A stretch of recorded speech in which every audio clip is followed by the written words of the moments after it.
ओम श्री गणेशाय नमः। श्री सरस्वत्यै नमः। श्री परम गुरुवे नमः। सच्चिदानंदरूपाय विश्वोत्पत्त्यादिहेतुवे तापत्रयी विनाशाय श्रीकृष्णाय वयं नमः। प्रिय स्नेहीजन, स्वहृदजन, संबंधीजन एवं भगवत कथा रस के रसिक सभी को मेरा सादर प्रणाम। हमारा और आपका सत्संग होता है श्री रामचरितमानस के ऊपर, किंतु कल मैं श्रीमद् भागवत महापुराण का अध्ययन कर रहा था। हमारे वेद व्यास जी ने श्रीमद् भागवत महापुराण के तृतीय स्कंध के 11 अध्याय में काल यानी समय की गणना करने के बारे में लिखा है। मैंने उसका अध्ययन किया, उस पर चिंतन किया। उसमें मैंने एक संख्या प्राप्त की, वह संख्या है 2520। यह एक ऐसी संख्या है 2520 जिसे हम 1 से 10 तक के सभी अंकों से पूर्णतः विभाजित कर सकते हैं। यह विभाजित हो जाती है 1 से 10 तक के अंकों में, चाहे वह सम संख्या हो, विषम संख्या हो, भाज्य संख्या हो, अभाज्य संख्या हो, सभी के द्वारा यह पूर्णतः विभाजित हो जाती है। यदि 2520 को हम 1 से विभाजित करें तो भागफल हमें 2520 ही प्राप्त होगा। यदि 2 से विभाजित करें तो भागफल 1260 प्राप्त होता है। यदि 3 से विभाजित करें तो भागफल 840 प्राप्त होता है।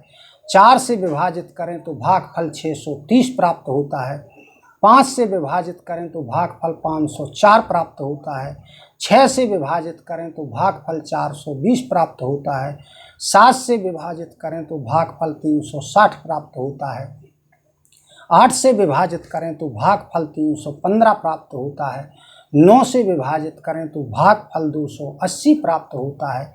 10 से विभाजित करें तो भागफल 252 प्राप्त होता है। इस प्रकार यह 1 से 10 तक के सभी अंकों से पूर्णतः विभाजित हो जाती है। ऐसी संख्याएं हमें गणित में प्राप्त नहीं होती हैं। अगर होती भी हैं तो हमारे हिंदू संवत्सर में उचित नहीं बैठती। यहाँ हम हिंदू संवत्सर में देखें इसे तो यह है 7 गुणा 12 गुणा 30 का गुणनफल। 7 यानी सप्ताह के दिन, 12 यानी वर्ष में माहों की संख्या, 30 यानी माह में दिनों की संख्या। 7 गुणा 12 गुणा 30 बराबर 2520। यही हमारे सनातन धर्म की श्रेष्ठता है, हमारे पुराणों की श्रेष्ठता है और हमारे वेद व्यास जी के द्वारा काल की गणना की श्रेष्ठता एवं सूक्ष्मता है।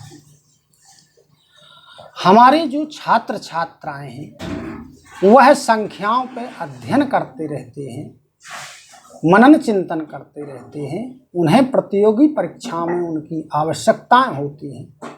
अतः जो प्रतियोगी परीक्षाओं की तैयारी छात्र छात्रा कर रहे हैं उनसे विशेष निवेदन है कि वे अपने विषयों के अध्ययन के अलावा जो उन्हें समय प्राप्त होता है उसमें कुछ न कुछ श्री रामचरितमानस या महाभारत या श्रीमद् भागवत पुराण का अध्ययन या श्रवण अवश्य करते रहें।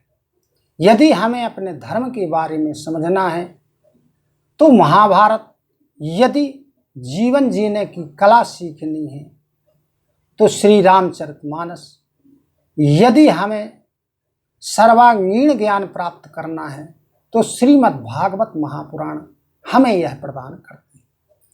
हमारे प्रतियोगी परीक्षा के विद्यार्थी जो हैं, कुछ विद्यार्थी 1 या 2 वर्ष की तैयारी के बाद सफलता प्राप्त कर लेते हैं।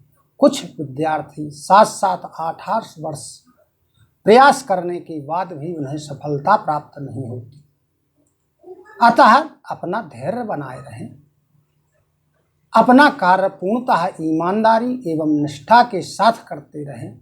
कर्तव्य करना हमारा धर्म है, उसका फल प्रदान करना परमात्मा का कार्य है। निश्चित है कि जब हम अपना कर्तव्य करेंगे तब परमात्मा उसका फल हमें अवश्य देगा। धैर्य बनाए रखने के लिए श्री रामचरितमानस में हम श्री रामचंद्र जी को देखें। उनको एक दिन पूर्व राज देना था, घोषणा हो चुकी थी, किंतु दूसरे दिन 14 वर्ष का वनवास दे दिया गया। तब उन्होंने अपना धैर्य का परिचय दिया एवं अनुकूल परिस्थिति को प्रतिकूल बना लिया। इसी प्रकार हमें अनुकूलता बनानी है प्रतिकूलताओं के भीतर और अपना धैर्य बनाए रखना है। अपना काम पूर्णतः ईमानदारी और निष्ठा के साथ करना है। हम शास्त्र का सहारा भी लेते रहें, क्योंकि जो शास्त्र हैं उनमें हमारा गणित, हमारा विज्ञान, हमारा जीवन सब कुछ उसमें इतनी सुगमता से और सरलता से दिया गया है जिसका हमें अवश्य लाभ लेना चाहिए। अतः हमारा छात्रों से निवेदन है कि पूर्णतः ईमानदारी और निष्ठा के साथ अधिक से अधिक समय अध्यापन करें एवं अपना प्रयास करें, उसका बार बार अभ्यास करें और परमात्मा के ऊपर विश्वास करें। परमात्मा आप लोगों को निश्चित सफलता प्रदान करेगा।